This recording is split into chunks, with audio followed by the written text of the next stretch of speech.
En automne 1863, dans une vallée isolée du Dauphiné, où les montagnes semblaient étouffer le ciel, un notable du nom de Victor de Lambre disparut sans laisser de traces. 3 jours plus tard, son corps fut retrouvé au fond d'un vieux puits abandonné près du verger, la nuque brisée d'un angle trop net pour n'être qu'un accident. Les habitants du village de Saint-Romain, gens pieux et superstitieux, murmurèrent qu'il s'agissait d'un châtiment divin. Mais nul n'osa le dire à voix haute. Victor avait été le seigneur local, propriétaire d'usines, de terres et d'âmes. 6 mois plus tard, sa jeune veuve, Élise de Lambre, épousa l'ancien régisseur du domaine, un homme du peuple nommé Augustin Morel. Ce mariage scandaleux fit frissonner toute la région. L'ouvrier illettré, élevé à la force des bras, devenait maître des lieux et héritier d'une fortune considérable. Pourtant, aucune autorité ne s'en mêla, aucun prêtre ne protesta. L'acte fut enregistré, la dot transférée et l'affaire classée. On aurait pu croire à un miracle social si une rumeur persistante n'avait pas commencé à courir, celle d'un carnet caché quelque part dans les ruines du vieux moulin, un journal tenu par une main tremblante qui racontait, jour après jour, ce qu'il s'était réellement passé la nuit où Victor de Lambre avait cessé de vivre. Ce carnet, retrouvé bien plus tard par un notaire de Grenoble, révèle une histoire d'ascension, de calcul et de vengeance si parfaitement orchestrée qu'elle efface la frontière entre la raison et la folie. À l'époque, Saint-Romain vivait de la soie. Les métiers à tisser rythmaient les journées et l'odeur de la suie emplissait les maisons. Victor de Lambre, quadragénaire ambitieux, possédait tout: les filatures, les ouvriers, les dettes et même les consciences. On disait de lui qu'il mesurait les hommes comme il mesurait ses profits, froidement, sans passion. Sa jeune épouse, Élise, fille d'un négociant ruiné de Lyon, avait accepté cette union par devoir. Belle mais silencieuse, elle semblait flotter dans la grande demeure grise comme un spectre résigné. Augustin Morel, lui, était un homme d'ombre. Ancien contremaître, il savait lire et écrire, talent rare dans sa condition, mais n'en parlait jamais. On le disait d'une loyauté sans faille envers son maître, discret, précis, presque invisible. Pourtant, certains ouvriers remarquaient parfois dans son regard une fixité étrange, comme si son esprit travaillait à une mécanique que nul ne pouvait deviner. À partir du printemps 1863, Victor devint nerveux, soupçonneux. Il parlait seul, compulsait ses livres de comptes, accusait ses fournisseurs de trahison. Il se méfia même d'Élise, qu'il traitait avec une froideur blessante. Un soir, en mai, il convoqua Augustin dans son bureau. On entendit des éclats de voix, plus rien. Augustin ressortit 1 heure plus tard, le visage calme, les mains propres. Le lendemain, Victor annonça qu'il irait inspecter les terres au lever du jour. Il ne revint jamais. Le corps, retrouvé dans le puits, fut déclaré victime d'un accident. La cérémonie funèbre eut lieu sous une pluie fine, les cloches sonnant à contretemps, comme si elles hésitaient entre le deuil et la délivrance. Élise portait un voile noir qui cachait ses yeux. Augustin, lui, restait à distance, immobile, tête baissée. Mais le scandale véritable éclata 6 mois plus tard, lorsque la veuve épousa son ancien serviteur. Le mariage eut lieu discrètement, dans la chapelle du domaine, avec un prêtre venu de Savoie. La loi n'interdisait pas cette union, mais la morale la condamnait. Les notables de la vallée cessèrent toute visite. Les ouvriers, eux, ne savaient s'ils devaient craindre ou admirer ce nouveau maître sorti de leur rang. Ce que personne ne savait, c'est qu'avant sa mort, Victor avait rédigé un testament surprenant. Il affranchissait Augustin de toute dette, lui léguait un lopin de terre et une somme de 1000 francs, geste inexplicable pour un homme aussi avare. Ce testament, daté de 15 jours avant sa chute, portait la signature authentifiée de Victor. Le notaire confirma tout. Les clauses étaient valides, les témoins crédibles. Augustin, désormais libre et riche, s'installa avec Élise dans la demeure de Lambre. On raconta qu'il vivait paisiblement, que les affaires prospéraient, mais les voisins observaient avec malaise la façon dont Augustin semblait gouverner tout, même les silences d'Élise. Lui parlait peu, mais quand il le faisait, sa voix imposait l'obéissance. Le domaine se transforma. Les champs furent agrandis, les dettes rachetées, les ouvriers disciplinés. En 3 ans, Augustin devint l'homme le plus puissant du canton. Et pourtant, chaque soir, il descendait seul vers le verger, jusqu'au puits muré où Victor avait péri. Certains juraient l'avoir vu parler à voix basse, comme à un interlocuteur invisible. C'est dans ces années-là qu'il commença à tenir un journal, rédigé d'une écriture fine et presque féminine. Les premières pages décrivent avec minutie la gestion du domaine, les récoltes, les chiffres. Puis peu à peu, les notes deviennent plus sombres. Élise rêve encore du puits. Elle dit qu'elle entend de l'eau, alors qu'il n'y en a plus depuis 20 ans. Elle dit que Victor lui parle, mais qu'elle ne comprend pas les mots. Puis une autre phrase datée du 12 novembre. « Le passé n'est jamais mort, il change de visage, voilà tout. » À mesure que l'hiver avançait, les incidents étranges se multiplièrent. Des outils déplacés, des portes ouvertes qu'on jurait avoir fermées, un parfum d'encens dans la chambre d'Élise, odeur que Victor aimait autrefois. Une nuit, le gardien affirma avoir vu une silhouette blanche près du puits. Augustin le fit taire avec un regard qui ne souffrait pas de doute. Mais dans son carnet, il écrivit « Ce que l'homme a vu, je l'ai aussi vu. Et si c'est un rêve, alors je dors depuis trop longtemps. » À la fin de 1864, un ancien comptable de la filature vient réclamer des comptes et révéla à demi-mot qu'avant sa mort, Victor soupçonnait Augustin d'avoir falsifié les registres. L'homme repartit le lendemain, pâle comme un lange. Il n'avait jamais plus réparu. L'affaire aurait pu s'arrêter là. Mais une lettre anonyme retrouvée des décennies plus tard suggère que le comptable avait découvert un double des clés du coffre de Victor, forgé par Augustin lui-même. Si cette lettre dit vrai, la fortune des Delambre aurait été préparée bien avant la mort du maître. Élise, de son côté, semblait s'éteindre lentement. Elle parlait de moins en moins, écrivait de plus en plus. Dans un note laissé dans un livre de prière, elle confia « Je n'ai pas épousé un homme, mais une idée, et les idées ne pardonnent pas. » Ce qu'elle voulait dire, nul le sut. Les habitants disaient qu'elle errait la nuit, pieds nus dans les couloirs, murmurant le prénom de son premier mari.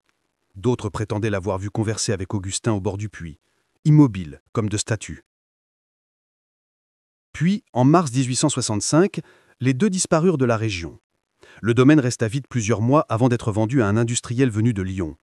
Les registres paroissiaux notent simplement que le 14 avril, un fiacre traversa le village avec deux silhouettes assises côte à côte, sans un mot, sans un regard pour personne. Et c'est là que s'arrête le premier volume du journal, retrouvé en 1911 dans une boîte de fer rouillée. Les dernières lignes d'Augustin sont d'une clarté glaçante. « Il a fallu 20 ans pour que le monde me voie comme un homme. Il n'a fallu qu'une nuit pour que je me voie comme un meurtrier. Si Dieu existe, qu'il me laisse encore un peu de temps avant le puits. » On ne retrouva jamais la trace d'Augustin et d'Élise après leur départ de Saint-Romain. Mais 40 ans plus tard, en 1905, un vieil hôtelier de Dijon affirma à un journaliste qu'un couple mystérieux avait vécu chez lui durant tout un hiver, sous le nom de Monsieur et Madame Durand. Ils occupaient 2 chambres voisines, mais ne se parlaient presque jamais. L'homme, grand, voûté, le visage tiré comme une corde usée, passait ses journées enfermé à écrire, tandis que la femme sortait au crépuscule pour marcher seule dans les rues désertes, comme si elle cherchait quelqu'un qu'elle savait déjà mort. Un matin de février, elle ne revint pas. On retrouva sa valise vide, et sur la table, un carnet relié de cuir noir, portant simplement l'inscription « Élise D ». Ce carnet, jamais publié intégralement, contient ce que les érudits appellent aujourd'hui la confession d'Élise Delambre. C'est un texte d'une lucidité terrifiante, sans date précise, rédigé comme un long souffle, où la réalité se mêle au délire. Elle y raconte d'abord sa jeunesse à Lyon, sa ruine, le mariage imposé avec Victor, la solitude d'un manoir où chaque craquement lui rappelait qu'elle n'était qu'un meuble parmi d'autres. Puis elle parle d'Augustin, ce regard fixe, cette voix basse qui, disait-elle, ne parlait jamais pour séduire, mais pour convaincre le destin. Élise écrit « Je n'ai pas aimé Augustin. Pas au début. Je l'ai choisi comme on choisit une arme, froide, efficace, silencieuse. » Dans les pages suivantes, elle décrit une nuit de mars 1863 où Victor l'aurait frappé, l'accusant d'avoir vidé la caisse du domaine pour aider son père mourant. Augustin, témoin de la scène, serait intervenu. « C'est ce soir-là que tout a commencé », écrit-elle. « Il ne m'a pas parlé de meurtre, il a parlé d'équilibre. » À partir de là, les phrases deviennent fiévreuses, presque prophétiques. Victor tombera sans que personne ne le pousse. Il s'inclinera vers son propre abîme, croyant qu'il observe la profondeur de ses terres.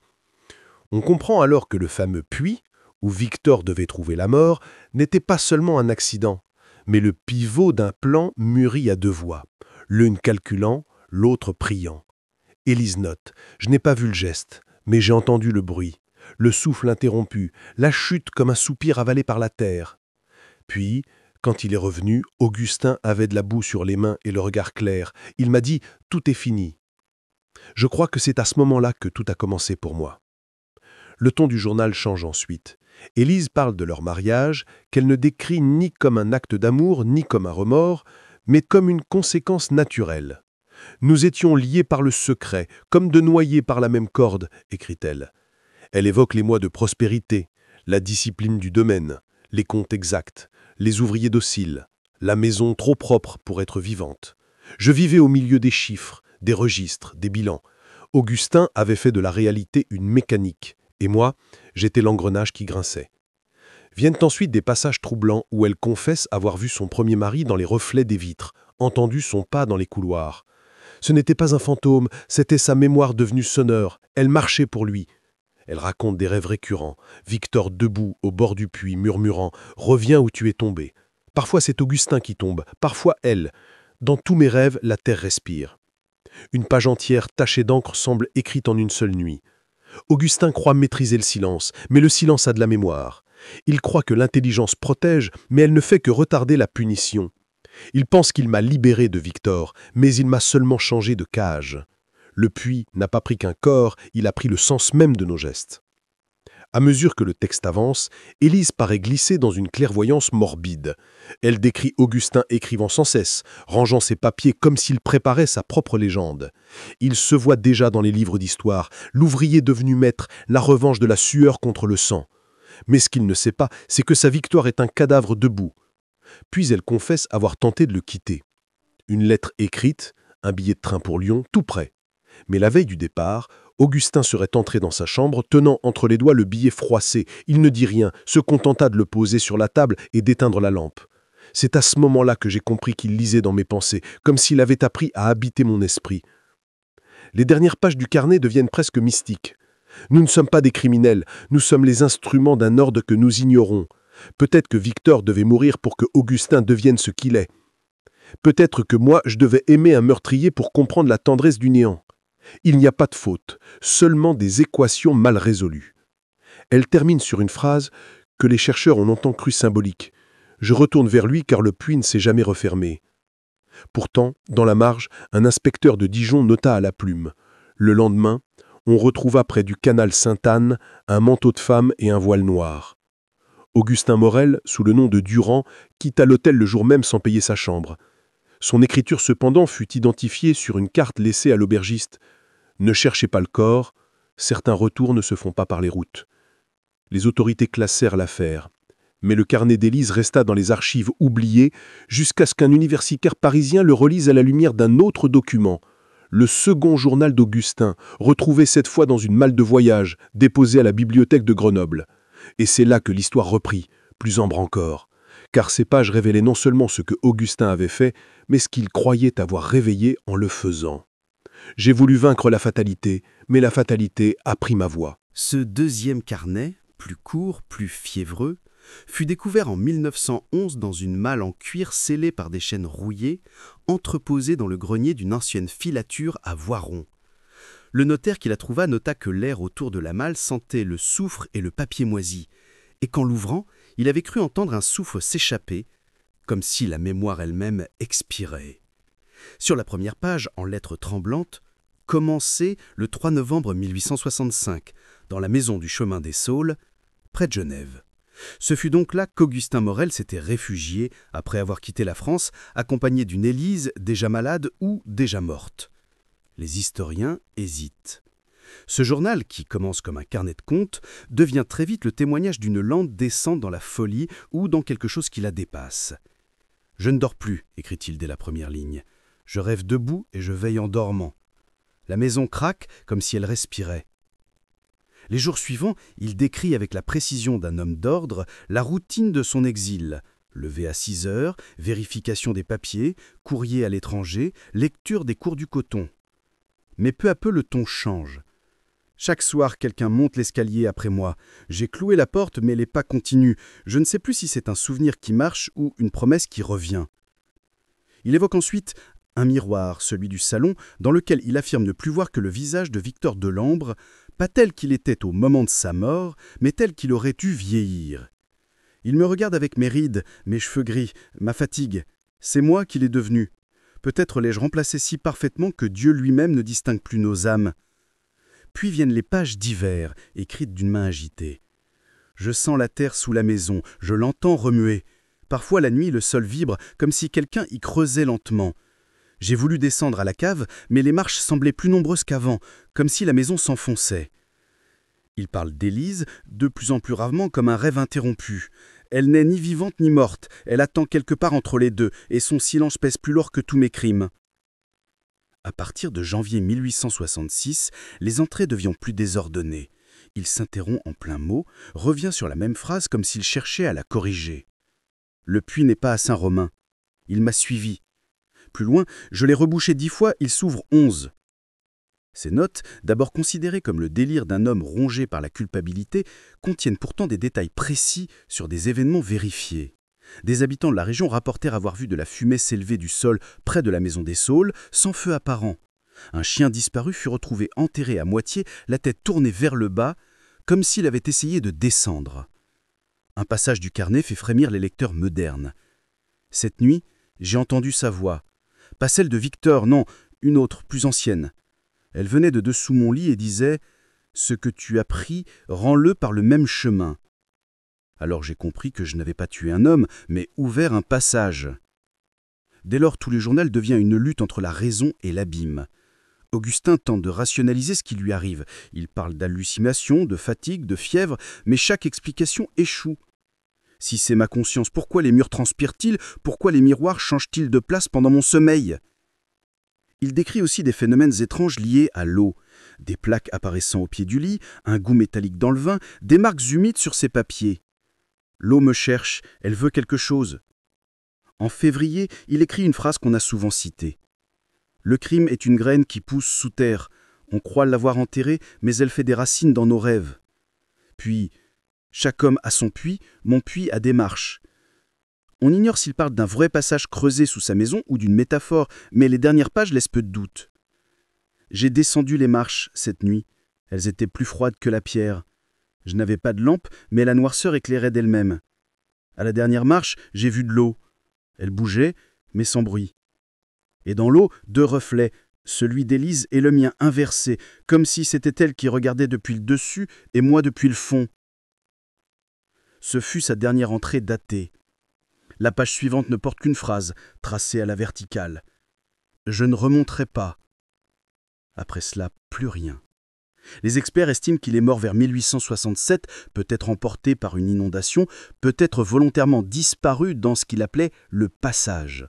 Ce qui nourrit la légende, c'est qu'on retrouva dans la cave du chemin des Saules un trou profond d'environ 2 mètres, rempli d'eau noire, sans source identifiable.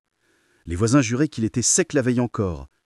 Quand la malle fut découverte 40 ans plus tard, le puits existait toujours, dissimulé sous des planches, et ceux qui l'approchèrent dirent sentir un souffle tiède qui montait du fond, comme le dernier soupir d'un secret qu'on aurait réveillé. Ainsi s'achevait le journal d'Augustin Morel, ou plutôt son témoignage, car les dernières lignes, selon certains, n'étaient pas de sa main. Une écriture plus fine, plus féminine, apparaît sous celle-ci. « Je t'attends ». En 1911, la découverte du journal d'Augustin Morel provoqua dans les milieux érudits de Grenoble un émoi discret mais profond, car le texte, authentifié par plusieurs experts, mêlait la précision d'un registre comptable à la démence d'un homme hanté par ses propres actes. L'affaire aurait pu rester confinée aux cercles universitaires si un jeune archiviste nommé Louis Giraud n'avait pas été chargé de cataloguer la malle dans laquelle le manuscrit avait été trouvé. Giraud, 27 ans, esprit curieux et romantique, croyait davantage à la logique qu'aux malédictions, mais il avait un faible pour les histoires où la raison finit par s'effriter au contact du mystère. En lisant les pages tachées d'encre et de moisissure, il sentit un malaise grandir, une impression étrange que le texte semblait s'adresser à lui. « Je ne remonterai pas », écrivait Augustin dans sa dernière phrase, et Giraud eut la sensation absurde que ces mots résonnaient dans la pièce comme un murmure réel, une voix humide venue d'un autre siècle. Fasciné, il demanda l'autorisation d'examiner les lieux où la malle avait été trouvée, la vieille filature désaffectée du chemin des Saules à la frontière entre la France et la Suisse. L'endroit, déjà en ruine, appartenait à la commune, mais personne ne s'y aventurait depuis des années. On disait que les ouvriers chargés de la démolition avaient cessé les travaux après avoir découvert dans la cave un puits scellé sous des planches, d'où s'échappait parfois une buée tiède et une odeur de fer rouillé. Giraud s'y rendit en février, accompagné d'un collègue sceptique. Il pleuvait, la neige fondait, et le sol tremblait légèrement sous leurs pas, comme si la terre retenait sa respiration. La maison semblait attendre. En descendant les marches de la cave, Giraud sentit une chaleur anormale, un souffle invisible. Le puits était là, circulaire, bordé de pierres humides. Il retira l'une des planches et aperçut de l'eau, immobile, d'une noirceur parfaite. Et pourtant, à la surface, il crut voir quelque chose bouger. Non pas une ombre, mais un reflet. Celui d'un visage qu'il connaissait. Le sien, mais plus vieux, plus triste, les traits affaissés comme s'ils avaient porté un poids que lui-même ignorait encore. Il recula brusquement et la planche glissa dans le trou. L'écho du bois contre la paroi résonna longtemps, trop longtemps pour un simple puits. C'est plus profond qu'il n'y paraît. Nota-t-il plus tard dans son rapport, sans comprendre à quel point cette phrase était juste. Le soir même, de retour chez lui, il entreprit de transcrire le journal d'Augustin, ligne par ligne. À mesure qu'il recopiait les mots, il sentait une lourdeur se poser sur ses épaules, une fatigue qui n'avait rien de physique. Sa lampe vacillait, l'encre séchait mal, et chaque fois qu'il écrivait le mot « puis », une goutte d'eau tombait de nulle part sur le papier. Au bout de 3 nuits, il commença à rêver d'une femme vêtue de noir qu'il appelait depuis une fenêtre sans vitre. Elle disait son prénom d'une voix douce, presque maternelle, puis ajoutait « Tu n'as pas refermé ». Giraud se réveillait en sueur, les draps humides, le cœur battant, persuadé que cette phrase ne venait pas du rêve. Ses collègues remarquèrent son épuisement, mais il se replia sur lui-même, obsédé par la volonté de comprendre. En mars, il retourna seul sur les lieux. Le puits était désormais découvert, les planches écartées, comme si quelqu'un ou quelque chose avait travaillé la nuit à les retirer. Il décida de descendre. Il attacha une corde à une poutre, prit une lampe à pétrole et s'enfonça dans l'ouverture. Les murs suintaient, mais plus il descendait, plus la pierre semblait lisse, polie, presque vivante. Après une dizaine de mètres, il atteignit un renfoncement, une sorte de galerie naturelle où l'air était plus chaud. Là, dans la boue, reposaient des fragments de bois, un anneau de fer et un objet qu'il identifia d'abord comme un éclat de verre, avant de comprendre qu'il s'agissait d'un ongle humain. L'odeur le frappa, pas celle de la décomposition, mais celle du métal et du sang ancien. Paniqué, il remonta précipitamment, mais la corde se mit à glisser, comme si elle s'allongeait d'elle-même. Lorsqu'il réussit à sortir, sa lampe s'éteignit d'un souffle invisible. Il raconta cette aventure à personne, craignant qu'on le prenne pour un illuminé. Pourtant, à partir de ce jour, il ne fut plus le même. Ses collègues dirent qu'il parlait parfois à voix basse, comme un interlocuteur absent, et qu'il évitait les miroirs. Certains affirmaient l'avoir vu poser la main sur les murs pour écouter. En avril, il remit à son supérieur un manuscrit de 150 pages intitulé « Études sur le phénomène du puits de Saint-Romain ». Ce texte, jamais publié, disparaîtra plus tard des archives. On sait seulement qu'il affirmait que le puits n'était pas une construction humaine, mais une faille du temps ouverte par un crime non expié. Giraud écrivait « Le meurtre d'Augustin n'a pas condamné un homme, il a libéré un principe. Le mal n'est pas l'opposé du bien, mais son ombre allongée. Quand on tue avec calcul, on donne à cette ombre une forme durable. » Il parlait aussi d'une eau qui pense, d'une mémoire minérale capable d'imiter les vivants. Son dernier paragraphe se termine par « Je crois que le puits est une bouche » et qu'elle a faim. Après cette phrase, aucune signature. 2 semaines après, Giraud disparut. Sa chambre retrouvée intacte ne contenait qu'un cahier ouvert sur la table. Une unique phrase, tracée d'une main tremblante. « Elle m'a regardé ». Les autorités parlèrent d'un suicide, supposant qu'il s'était noyé dans le Rhône. Mais 3 jours plus tard, des pêcheurs retrouvèrent sur la berge non pas un corps, mais ses vêtements, soigneusement pliés, et un carnet trempé de noir. L'encre formait des arabesques indéchiffrables, sauf une ligne restée lisible. Le miroir est plein. Pendant des années, l'affaire resta un sujet de rumeur parmi les étudiants en lettres, jusqu'à ce qu'un professeur de théologie de Lyon, le docteur René Caradec, s'en empare. Il voyait dans l'histoire d'Augustin, d'Élise et de Giraud un mythe moral sur la culpabilité et la contagion du mal. Il publia un essai en 1919, Les héritiers du silence, où il affirmait que certains lieux conservent la trace des actes commis et que la pierre garde la mémoire du sang plus fidèlement que le cœur des hommes. Ce livre, bien que rédigé dans un style austère, eut un succès discret et inspira plusieurs chercheurs. Mais Karadec, à mesure qu'il étudiait les documents, sombra aussi dans l'obsession. Dans une lettre à un confrère, il écrit « Je ne crois plus à la métaphore. Le puits existe et il bouge. » En 1920, il se rendit à Saint-Romain. Désormais village fantôme depuis la fermeture des ateliers. Ce qu'il découvrit dépassait toute explication. La terre du verger où se trouvait avant le puits formait une dépression circulaire d'où s'échappait parfois une buée tiède et une odeur de fer rouillé. Karadec recueillit un échantillon de terre et l'apporta à Lyon pour analyse. Le chimiste constata une composition anormale, la matière semblait organique, presque vivante, contenant des filaments microscopiques réagissant à la chaleur. Karadec nota dans son journal « C'est un corps sans nom, un souvenir qui se décompose lentement ». Peu après, il commença à souffrir d'insomnie et de cauchemars identiques aux sieds de Giraud, une femme aux yeux noirs, un visage dans l'eau, une voix disant « Tu n'as pas refermé ». Le 17 octobre 1921, il brûla ses notes et quitta l'université convaincu que certaines vérités doivent rester sous terre. Avant de disparaître, il écrivit à son assistant « Si tu trouves ma clé, ne l'utilise pas pour ouvrir mais pour sceller ». Personne ne le revit jamais.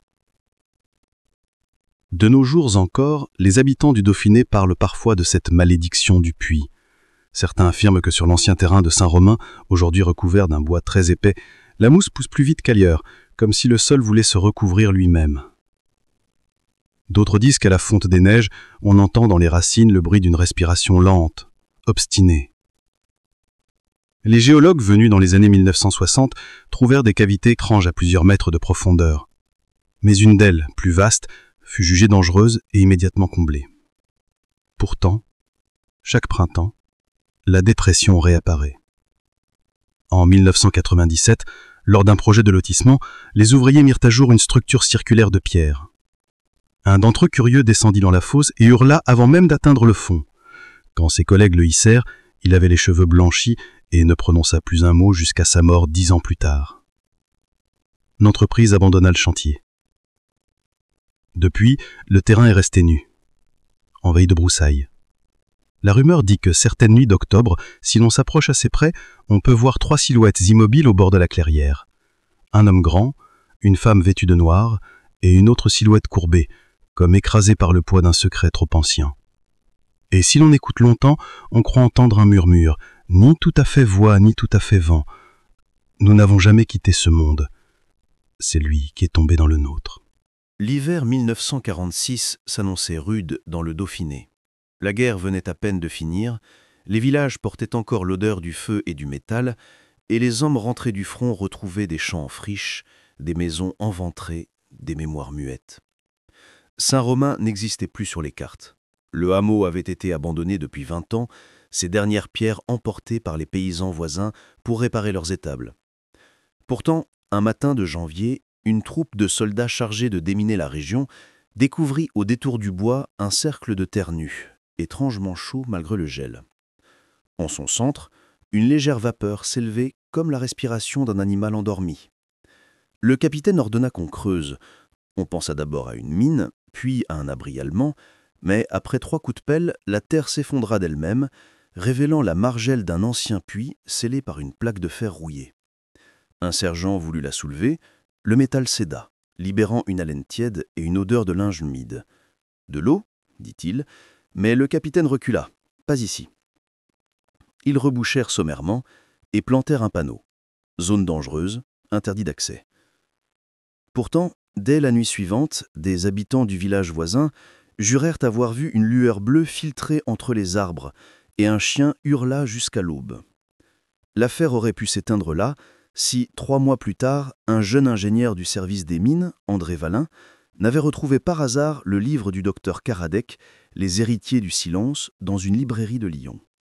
Intrigué par le mot « faille », Il décida d'enquêter sur le terrain pour vérifier s'il s'agissait d'une anomalie géologique. Valin était un rationaliste convaincu, mais il portait en lui la curiosité obstinée des hommes qui ne se satisfont jamais d'un interdit. En mai 1947, il se rendit sur place avec 2 assistants et un appareil de mesure magnétique. Ce qu'ils enregistrèrent défia toute logique. Un chant oscillant, irrégulier, comme si le sol pulsait. Plus étrange encore, les aiguilles tournaient sur elles-mêmes chaque fois que Valin prononçait à haute voix un nom, celui d'Augustin Morel. L'ingénieur nota le phénomène dans son rapport, mais on lui ordonna de cesser les recherches. Superstition locale, terrain instable. Pourtant, il continua seul. Il campa plusieurs nuits dans la clairière et entendit le 3e soir un bruit d'eau, alors qu'il n'y avait ni pluie ni ruisseau. Ce n'était pas le son d'un courant, écrivit-il plus tard dans un carnet retrouvé après sa mort, mais celui d'un souffle qui cherche à parler. L'été suivant, Valin disparut. On retrouva sa tente, ses instruments, et sur le sol, un dessin circulaire tracé à la craie, 7 symboles, répétés 3 fois. L'enquête conclut à un suicide, mais un garde forestier affirma avoir vu la veille une silhouette penchée au-dessus du cercle, comme si elle observait quelque chose remonter du sol. Les années passèrent, la guerre d'Algérie éclata, la France oublia. Mais en 1962, la rumeur du puits vivant refit surface quand des ouvriers chargés d'installer une ligne d'électrique à travers le bois signalèrent que leur machine tombait en panne à l'approche du site. Un technicien, Pierre Leprince, passionné de photographie, prit une série de clichés infrarouges. Sur la pellicule apparut une forme lumineuse, ovoïde, suspendue juste au-dessus de la clairière. L'analyse révéla qu'il ne s'agissait pas d'un défaut d'exposition. Leprince, troublé, remit les négatifs à un prêtre local, l'abbé Delmas, homme d'une érudition silencieuse qui connaissait par cœur les chroniques anciennes du Dauphiné. Il se souvint d'un passage du XVIIe siècle évoquant une bouche de terre qui parle la nuit. Persuadé d'être face à un lieu marqué par quelque faute ancestrale, il entreprit d'organiser une bénédiction. Le 15 août 1963, il monta au bois avec un petit groupe de paroissiens. Il portait des cierges et chantait un cantique. Au moment où l'abbé aspergea le sol d'eau bénédite, la brume se leva brusquement, opaque, presque solide, et un cri retentit. Pas humain, pas animal, un cri fait d'air et de fer.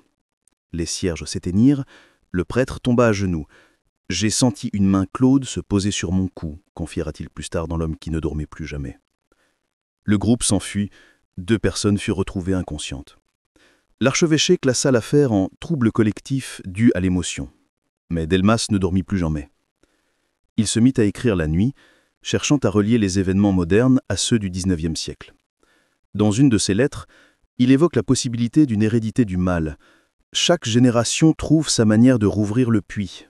Les innocents creusent sans le savoir.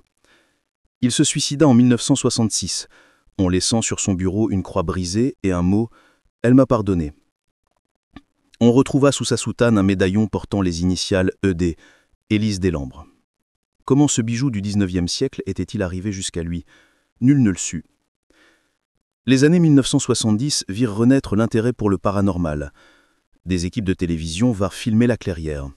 Sur les bandes, on distingue parfois une vibration du sol, un son grave comme un battement de cœur. Un technicien affirma que son micro avait capté une voix murmurant son prénom, mais l'enregistrement, réécouté plus tard, ne contenait qu'un souffle. En 1978, une commission scientifique tenta de forer à l'aplomb du site. À 20 mètres de profondeur, la foreuse heurta une cavité. De celle-ci s'échappa un liquide noircitre, épais, dégageant une chaleur anormale. 3 ouvriers furent brûlés au contact. L'échantillon, conservé dans un laboratoire de Paris, s'évapora complètement en moins d'1 semaine, ne laissant qu'une trace minérale impossible à identifier. Le rapport officiel parla d'une boue ferromagnétique d'origine inconnue. Officiellement, on referma le chantier.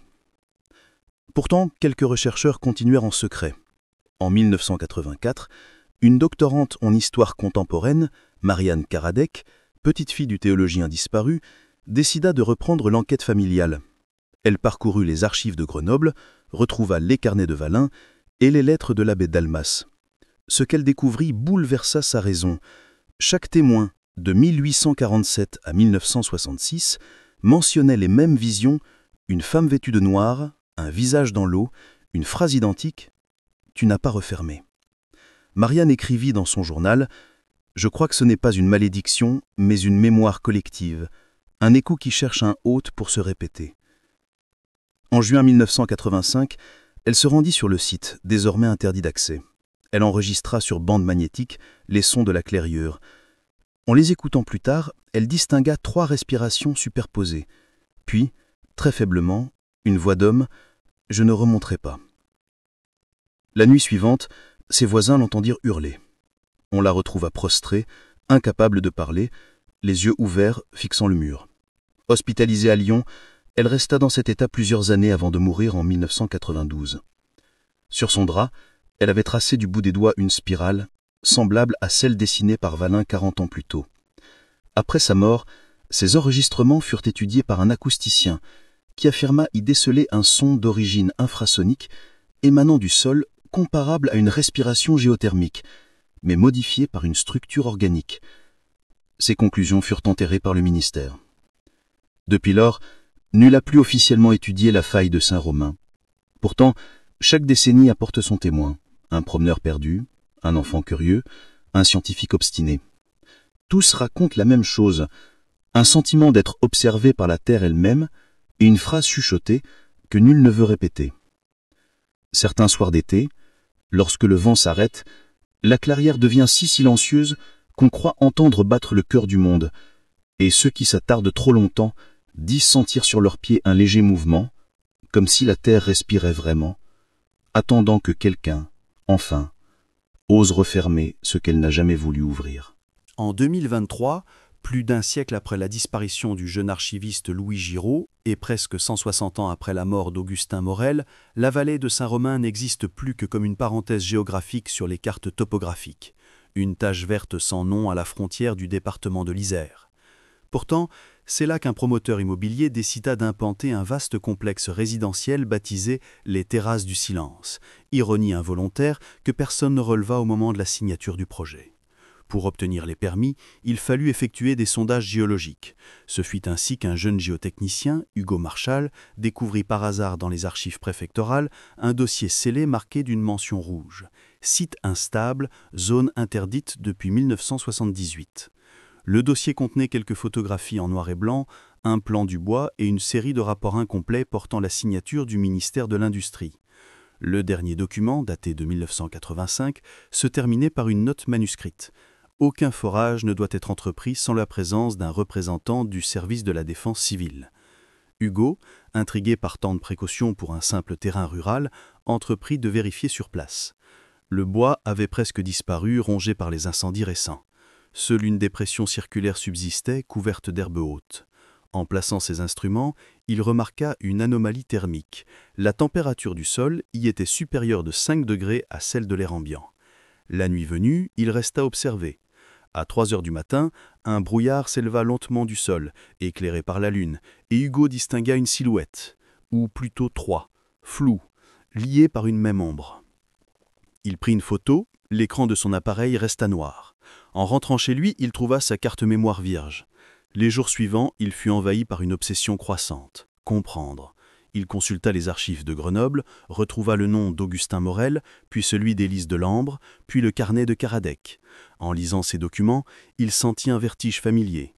La même phrase revenait partout, comme un refrain oublié. « Tu n'as pas refermé ». À mesure qu'il avançait dans sa recherche, des phénomènes étranges survinrent. Son téléphone enregistrait des appels sans numéro, toujours à la même heure, 0317. Quand il décrocha pour la première fois, il n'entendit qu'un souffle, puis un mot à peine audible. « Descends ». Une semaine plus tard, il retourna sur le site, cette fois avec une caméra thermique. Le sol y apparaissait rouge, incandescent, comme s'il dissimulait un cœur vivant. Il creusa, à la main malgré la peur, et découvrit sous 20 cm une dalle de pierre gravée d'un nom qu'il ne connaissait pas.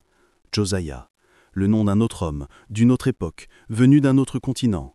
Un fil reliant 2 histoires distantes mais identiques. Hugo sentit alors que le mal n'était pas né ici. Il avait voyagé, transporté par les récits, les souvenirs, les mots, comme une graine invisible. Cette nuit-là, il écrivit dans son carnet. Le puits n'est pas un lieu, c'est une idée qui cherche une bouche pour parler. À partir de ce jour, il cessa de dormir. Ses collègues disaient qu'il avait le regard fixe, les pupilles dilatées, qu'il murmurait parfois des phrases sans suite. En septembre, il disparut à son tour. On retrouva sa voiture garée au bord du chemin forestier, moteur éteint, porte ouverte. Dans le coffre, son ordinateur contenait un seul fichier audio de 36 secondes.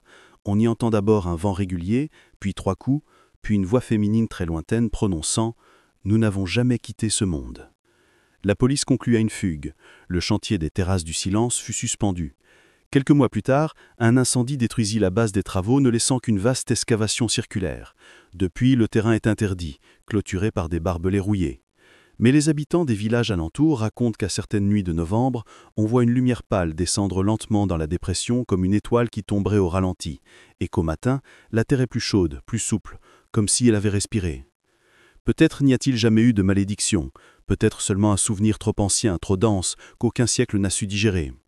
Ou alors peut-être qu'à chaque fois que l'un de nous regarde un miroir et croit voir son visage se dissoudre dans l'ombre, c'est qu'il s'approche de cette vérité. Le puits est partout où quelqu'un garde un secret qu'il ne veut pas enterrer. Et tant qu'il y aura des hommes pour creuser dans leur propre mémoire, Saint-Romain ne mourra jamais.